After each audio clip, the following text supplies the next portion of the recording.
Les organes produisent des déchets lors de leur fonctionnement. Dioxyde de carbone, urée, ceux-ci sont transportés dans le sang. L'accumulation des déchets est toxique pour l'organisme. Le sang doit donc être épuré. Le dioxyde de carbone est éliminé au niveau des poumons. Tous les autres déchets sont pris en charge par les reins.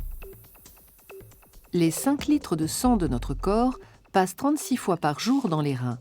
Cela représente 180 litres de sang qui y transitent chaque jour.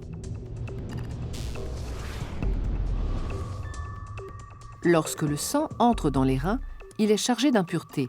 Celles-ci sont d'abord filtrées avant d'être évacuées dans l'urine. La filtration de ces déchets se déroule au niveau des néphrons. Ce sont de toutes petites unités de filtration présentes à plus d'1 million d'exemplaires dans les reins. Leur fonctionnement aboutit à la formation de l'urine.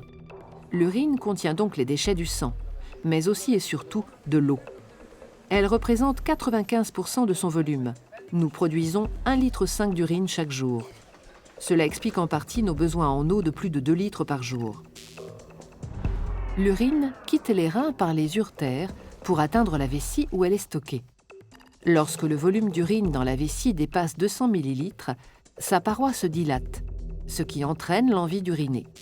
Le relâchement de certains muscles permet alors à l'urine de s'écouler dans un conduit appelé urètre et de s'évacuer à l'extérieur de l'organisme.